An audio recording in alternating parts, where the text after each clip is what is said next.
அனைவருக்கும் வணக்கம். நாங்கள்லாம் வீடு கட்டி 15 வருஷத்துக்கு மேலே ஆச்சுங்க.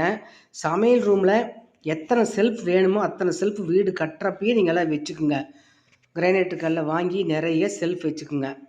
வீடு கட்டி முடித்து 15 வருஷம் கழித்து நாங்கள் ஒரு 2 செல்ஃப் வைக்கணும் அப்படின்ட்டு ஒரு 2 கிரானைட் கல்லை வாங்கி கடையிலேயே நோசிங் பண்ணி எடுத்துகிட்டு வந்து வைக்க சொல்லி மேஸ்திரிகிட்ட சொன்னோம். 1 மணி நேரம் 2 மணி நேரத்து வேலை தாங்க. 500 ரூபா தான் வாங்கினாங்க 2 கல் வைக்கிறதுக்காக. காடி எடுத்து அந்த கல்லை கரெக்டாக ஃபிட் பண்ணிட்டாங்க, சூப்பராக பண்ணிட்டாங்க. ஆனால் எங்களுக்கு வேலை 3 மணி நேரம் 4 மணி நேரத்துக்கு மேலே தான் அந்த வேலை. நாங்கள் திங்ஸ் எல்லாம் எடுத்து வச்சு தொடச்சி க்ளீன் பண்ணி எடுத்து அடுக்க வேணும். அவ்வளோ வேலை இருக்குதுங்க. ஏன்னா அந்த காடி எடுக்கிறப்போ மிஷினை போட்டு காடி எடுக்கிறாங்க, பயங்கர புழுதிங்க. அந்த எம்சாண்டு பறக்கிறது, சிமெண்ட் பறக்கிறது, எல்லாம் பறக்குதுங்க. வீட்டில் யாரும் நிற்கவே முடியாது. ஒரு ஆள் தான் நின்றுக்கிட்டு இந்த ஸ்லாப் கல்லெல்லாம் வச்சாங்க. அழகாக வச்சு விட்டுட்டு போயிட்டாங்க. நாங்கள் இதுக்கு மேலே தான் எல்லாம் பண்ணணும். பாருங்க, கதவு இது கண்ணாடி கதவுங்க. சமையல் ரூம்குள்ளார நுழையிற இடத்துல வச்சுருக்குறோம். இந்த கண்ணாடி கதவுக்கு ஒரு படுதாவை போட்டு மூடி வச்சுட்டோங்க.